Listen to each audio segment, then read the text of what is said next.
Hello, Texas history.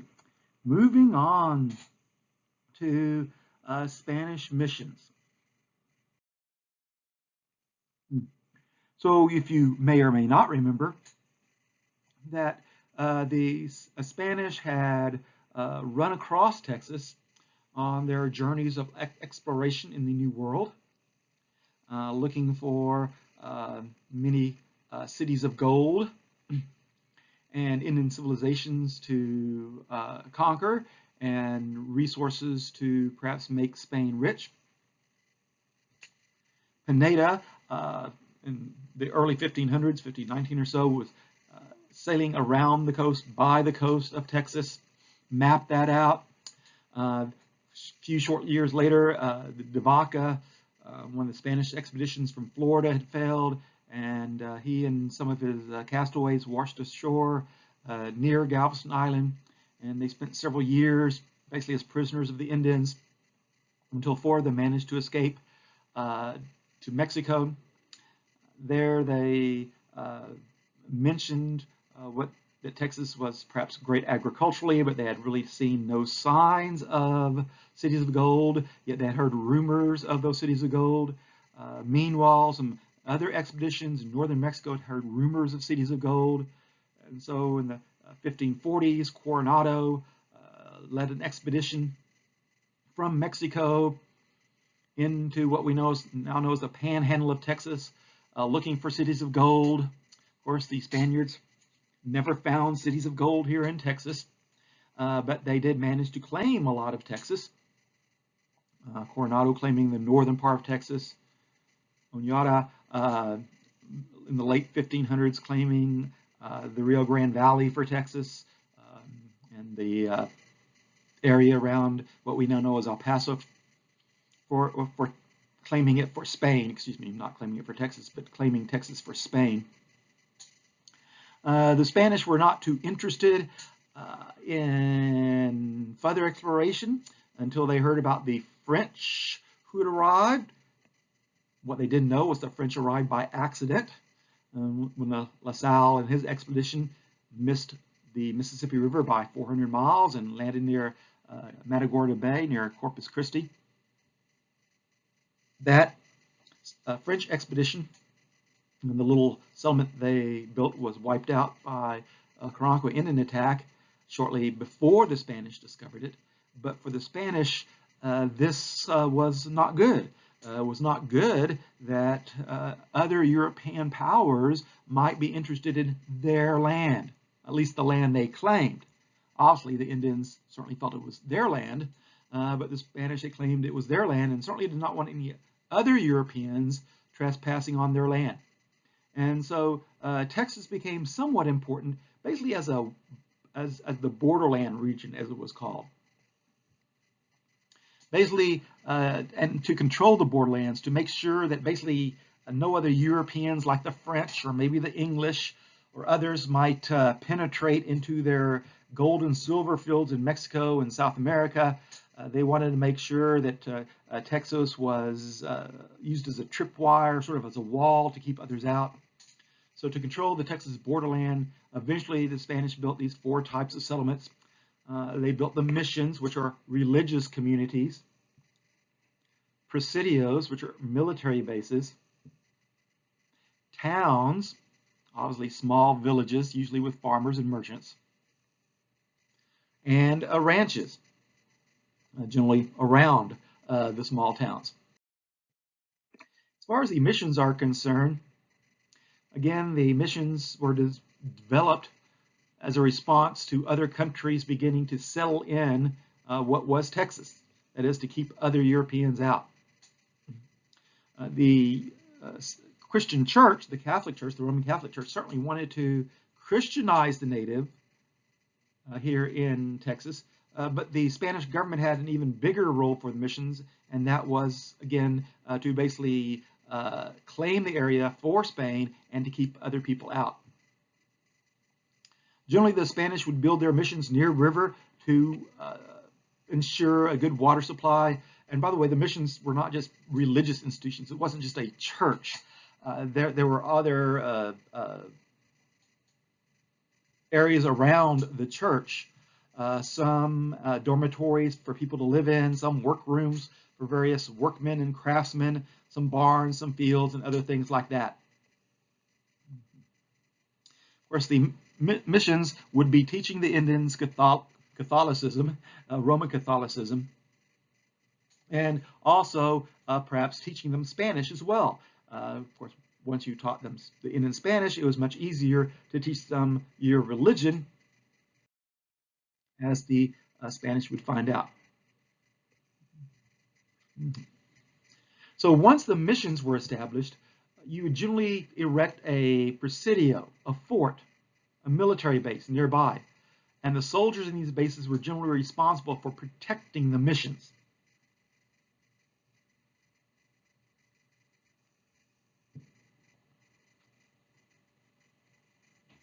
The soldiers often brought their families with them. And so the family started to build homes near the presidios and near the missions so that they would be well protected. And eventually this led to towns such as San Antonio and El Paso. So the Spaniards would live near the missions, not necessarily because they were extremely religious and wanted to go to church all the time, but because the missions offered some protection against hostile Indians and hostile, perhaps European forces that might arrive. They raised cattle around the missions. They would be able to sell the cattle to basically the Spanish government who ran the missions and perhaps make a profit there.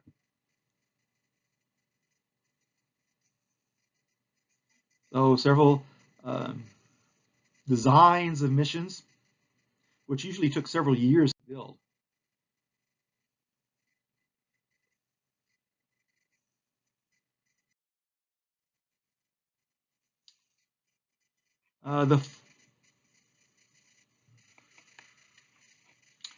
By the late 1600s, the Spanish were beginning to build missions south of the Rio Grande, still in Mexico, and still in what we now know as New Mexico. They built missions among the Pueblo Indians of New Mexico, which Coronado had first run across, thinking they might be the 7 cities of gold, which of course did not pan out. And of course, at first the Pueblos was somewhat hostile to the Spaniards. Eventually the Spaniards reacted by brute force and put down rebellions among the Pueblo Indians and started building missions to Christianize the Indians and also to extend Spanish rule to them. Again, mentioning there were some revolts among the Pueblo people, but those revolts were ultimately really unsuccessful. So the Spanish would then establish missions along the western Rio Grande River to provide a place for settlers, first of all, fleeing from Indian revolts, but also they built those missions so in a couple of years they could retake the land that the Indians had just taken from them after the Spanish had taken the land from them. The Spanish had arrived at the Pueblo area and had built some missions. The Indians had reacted very negatively, had forced the Spanish to flee. The Spanish built some missions on the western side of the Rio Grande River and used them as staging areas to eventually mount a counterattack to retake their territory, what the Spanish claimed as their territory.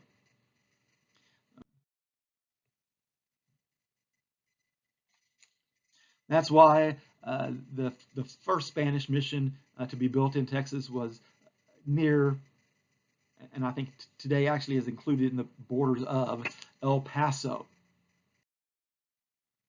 So again, just to recap, to control the borderlands, again, the borderlands were bordering the rich stuff, that is in Mexico, the gold and silver mines in Mexico.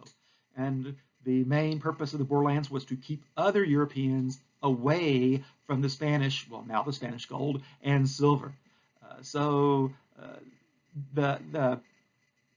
The mission system was certainly designed to Christianize the Indians, but is also designed to spread Spanish influence and to protect Spanish assets in central Mexico. Okay.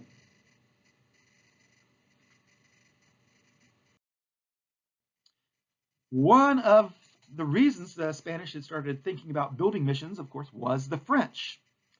La Salle, who had wanted to gain the fur trade, the French who had started in the Great Lakes region, wanting to control the fur trade. They had sailed down the Mississippi River, and the French wanted to establish a trade with the Spanish colonies. First of all, to gain business, that is, the French were wanting to make some money off the Spanish, but also the French thought about claiming Texas as part of the French Empire. But of course, that expedition, the La Salle expedition, ended in failure. But the effects of this La Salle expedition, basically, for several years, many years after that, the French and others, even including the United States, would claim that they had a claim to Texas because the French had been there. Of course, the French had only been there for a few years, and they only had one settlement, and it only consisted of a couple hundred people who soon died away and eventually were wiped out by the Indians. But for the French, that was good enough to claim the area for France. And eventually, when the United States was interested in what we now know as Texas, the United States would try to use those claims to claim Texas as well. We often talk here in Texas of the 6 flags over Texas. First flag would be the Spanish flag, but the second flag would be the French, even though their flag didn't fly very long over what we now know as the state of Texas.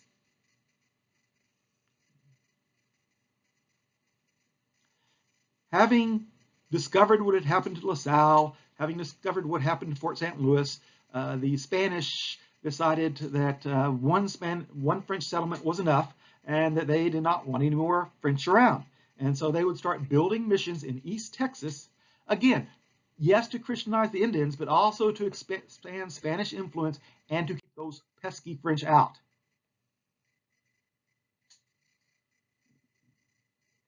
Okay, some little history here of that first Spanish mission. So just a year, basically, after the Spanish had discovered the destruction of Fort St. Louis, and basically destroyed the rest of Fort St. Louis after the Indians had basically damaged it severely, the Spanish decided to build a mission nearby, San Francisco de las Tejas. And again, to basically plant the flag, to say this is Spanish territory, not French territory. Unfortunately, that mission did not last very long. Just about like the French settlement, they had years of hardship, including bad weather, bad climate, which led to drought, which means they couldn't grow any crops, disease in the colony, and the Indians' unwillingness to learn Christianity, plus the fact that some of the Karankawas were still not too friendly, and if you wandered too far away from the mission, you were likely to be found dead with some spears or arrows into you. Eventually, after 3 years, the Spanish closed the mission and basically headed back to what we now know as Mexico. One of the preachers who had been in that mission wanted to return. And so he sort of secretly sent a letter to the French saying, hey, you know, together we could build some missions and Christianize those wonderful Indians. In 1713, the French sent Saint Denis out to help Father Hidalgo. And so this French representative traveled from what we now know as Louisiana into Texas, basically to the Rio Grande River, where there was a mission that was set up, which was sort of a gateway into Texas. There, the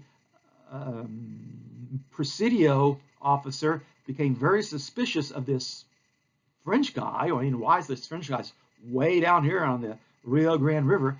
He was the French official was arrested and is sent to Mexico City, where they learned that Father Hidalgo had been in contact with this French official.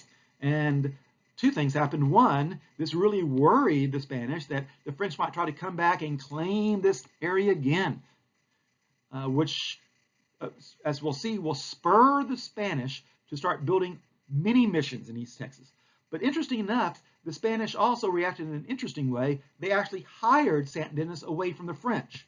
So even though he was a French official, when he arrived and was arrested, the Spanish actually offered him a very cushy job. They offered him back, send him back to East Texas, and basically have him design and build the missions for the Spanish, which he took advantage of.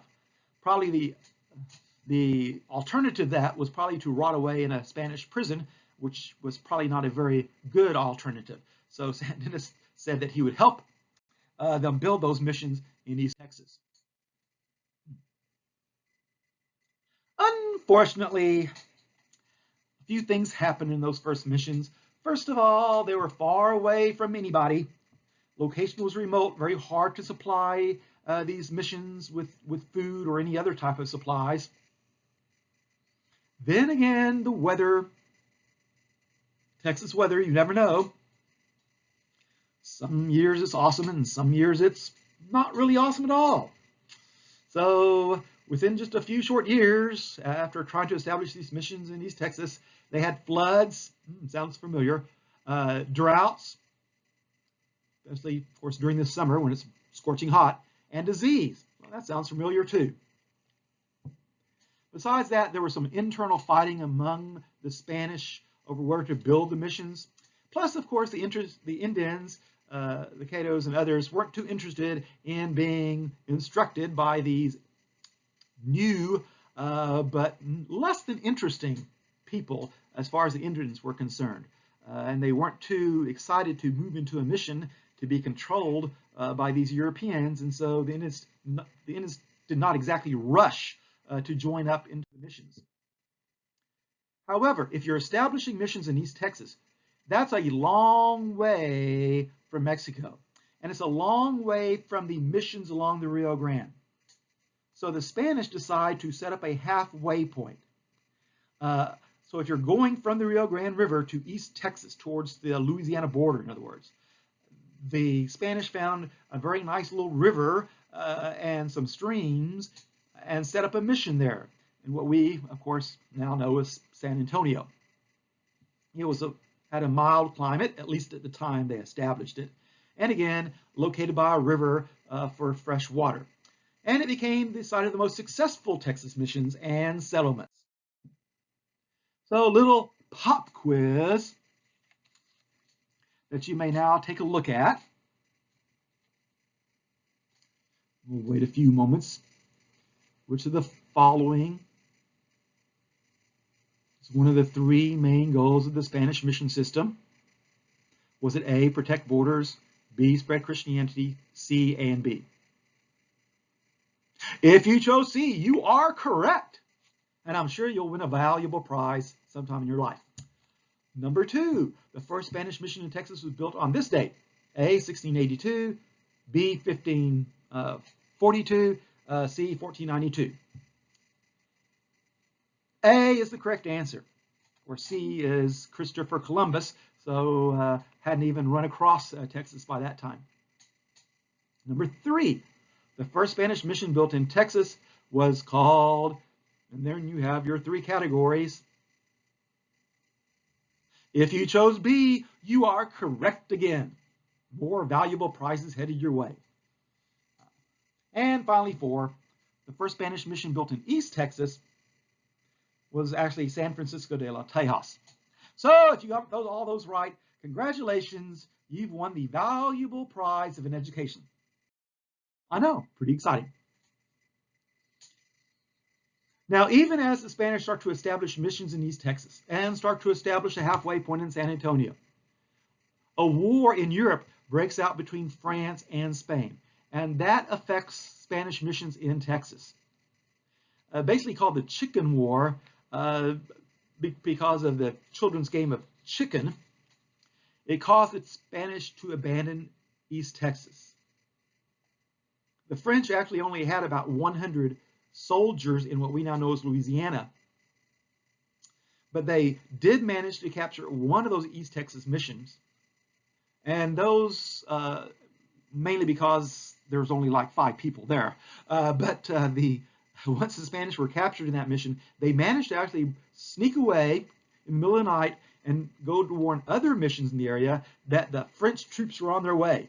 And although 100 French troops doesn't sound like very many, it was more than the Spanish had in the area. So the Spanish missionaries basically turned tail and ran back to San Antonio. Eventually, the Spanish would return to regain control of the region. And eventually, because of this sort of war scare, because of this little mini invasion, basically the Louisiana border and the Texas border would be delineated. That is, French Louisiana and Spanish Texas would basically have a border now that everyone would have to recognize as the border. All right. Fascinating.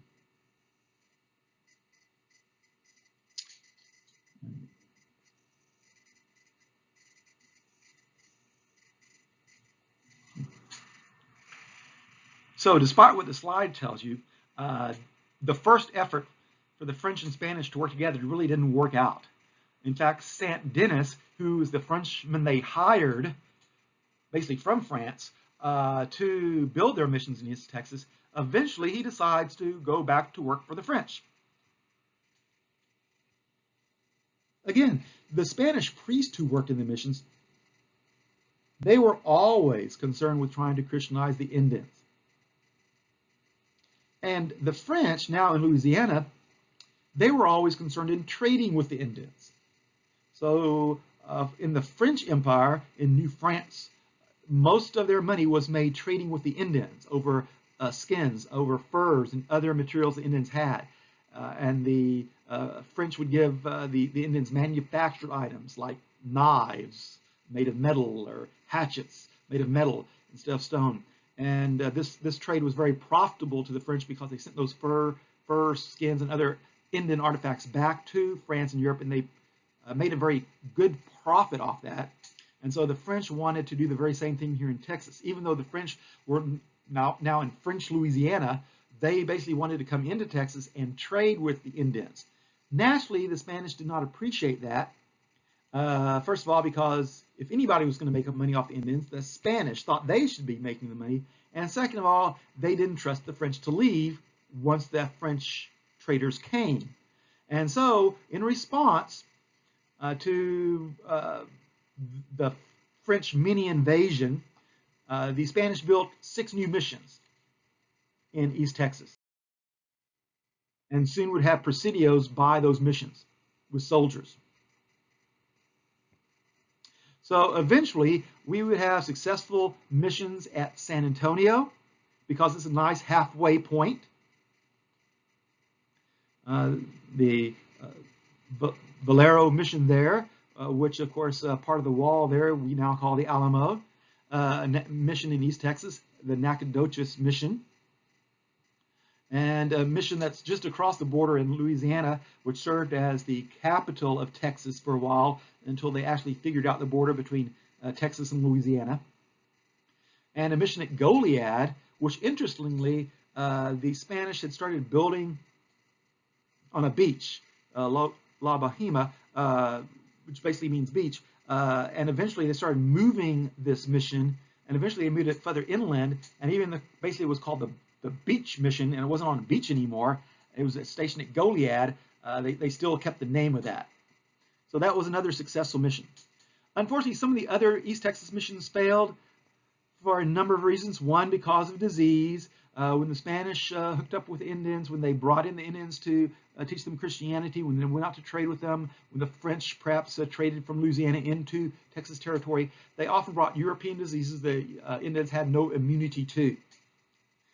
And if you don't have any immunity to disease, the disease spreads very quickly, and even a common, what we might call a cold, might actually kill someone if they don't have really any immunity to that. So the Indians suffered heavily because of diseases. Also, the missions failed because of Indian attacks. Again, many of the Indians did not want to be Christianized. They did not want to be made to go into these missions and basically learn Spanish. They wanted to be like Indians. They wanted to have their lifestyle. And so they saw these Spaniards as dangerous people and attacked them accordingly. Also, from time to time, there were crop failures, thanks to the wonderful Texas weather, which you never can tell what's going to happen from day to day, much less from month to month or year to year. So again, just a recap here. So when the French and the Spanish went to war in Europe, that sort of transferred over to America. The Spanish sort of ran away from East Texas, but then after the war was over in Europe, they came back to East Texas and reoccupied East Texas and agreed to separate the Louisiana border and built more missions to keep the French out. So life in the missions and presidios, which are the forts, centered around work and worship. Remembering the main purpose of the mission was to Christianize the Indians. The main purpose of the presidios was basically to protect the missions. So the first thing, generally in the morning, you would get up and there would be a round of some type of religious worship. There'd be prayers. There might be a communal service where many people went to. After that, you started your daily routine, whether you were a farmer out doing crops or whether you were a horseshoe maker or whatever you did. You started that routine in one of the village and one of the mission workshops. You continued that around noon. At noon, you took a break for lunch. And of course, you weren't very far outside the mission walls, even if you were a farmer, so you can come back into the dormitories to eat.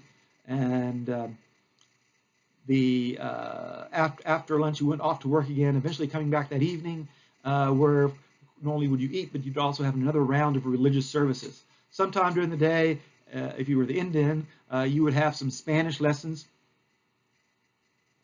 and also some lessons on Christianity, on Roman Catholicism. Life for soldiers was difficult as well. The presidios were, again, they weren't near any major towns usually, and they were near the missions, but that's not exactly a major town, so there wasn't much for the soldiers to do unless somebody attacked, and which that, of course, made their lives even more dangerous. And supplies were very difficult to come by because the missions were often isolated in rural areas. There was no really good road network. Your supplies had to come basically oftentimes from Mexico and work their way up through the Rio Grande, work their way up to San Antonio, work their way over to Nacogdoches or Goliad or wherever you were. And that took a long time, and along the way, supplies sort of dwindled, besides which, as a soldier, you were paid all right, but oftentimes your pay did not arrive on time. Even more so, much of the military equipment you had to buy. You had to buy or rent. So your uniform, your weapon, the gunpowder, if you had a horse, all of that you had to buy as a soldier or rent it from the government. And the officers, you basically paid the officers from your paycheck, so to speak. Well, there was no check, but from your money that you received. And the officers usually charged a very high price. They sort of raised prices. So supplies that you might have gotten for very cheaply back in Mexico were very not high-priced items now. And so a lot of the ordinary soldiers' money went to the officers who got a little rich. And the ordinary soldier's life was one of sort of poverty, although generally they were not starving because they had families near them and a little town was being built with their families in it, and there was farming going on. But it was difficult.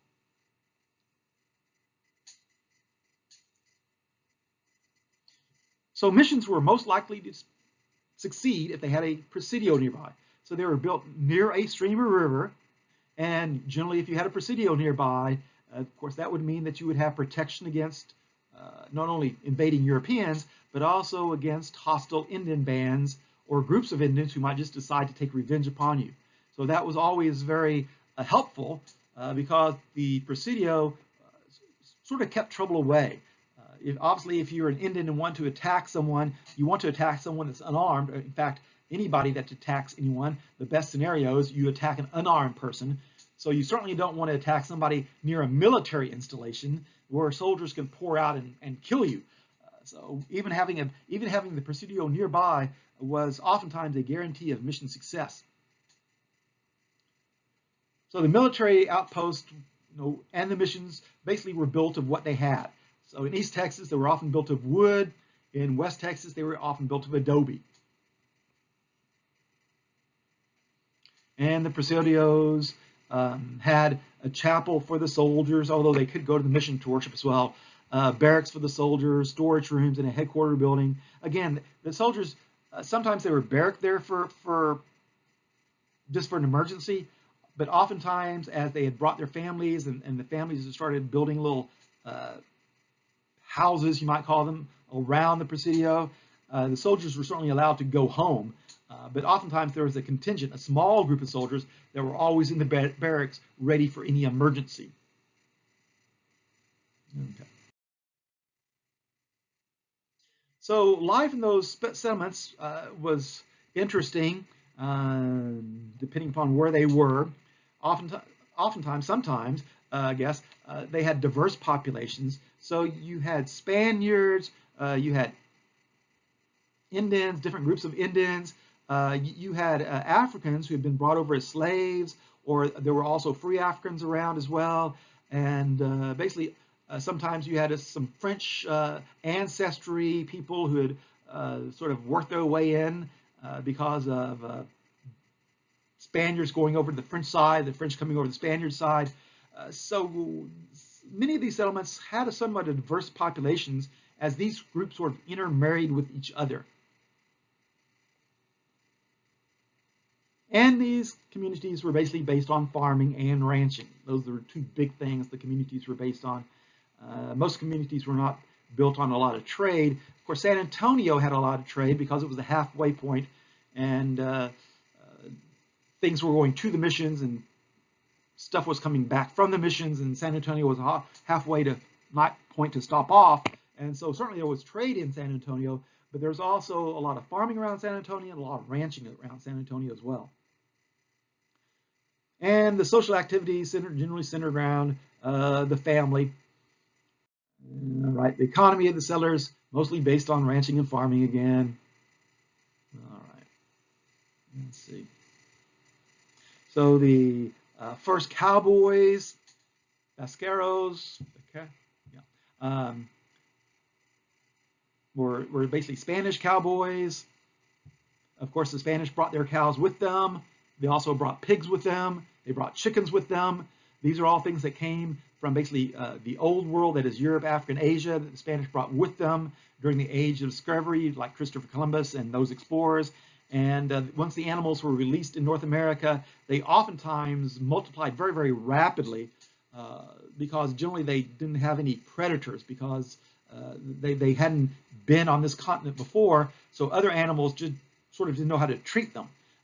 And so pigs multiplied very quickly, horses multiplied very quickly and started running wild, and chickens. There's a whole host of animals that were just out in the wilderness that hadn't been there before the Europeans arrived.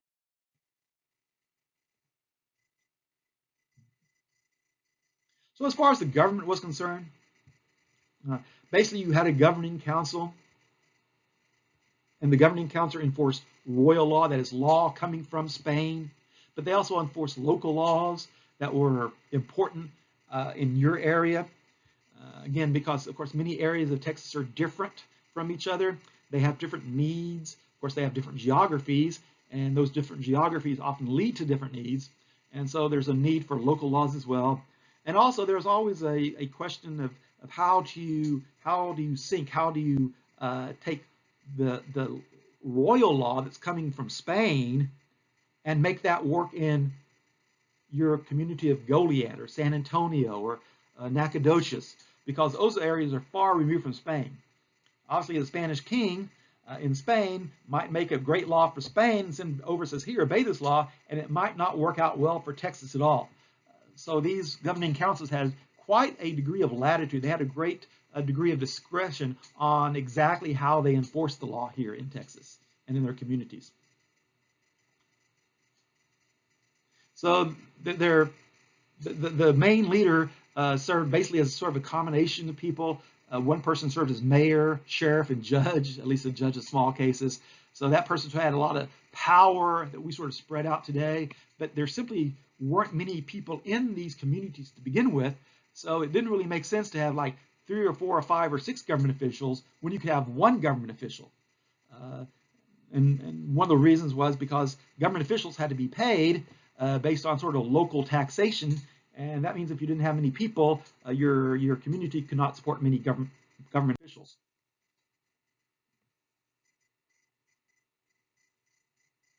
Of course, a lot of our heritage in Texas is Spanish because of the Spanish presence, starting in the 1500s, going through the 1700s, and up to about the 1800s, through the 1800s. So we've had several hundred years of Spanish heritage, so to speak, Spanish customs, etc. And of course, Texans like those.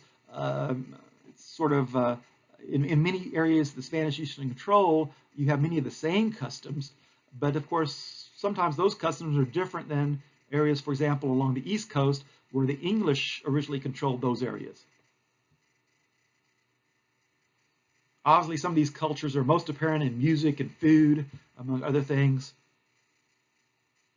And Spanish influence is still seen in place names, towns, and rivers.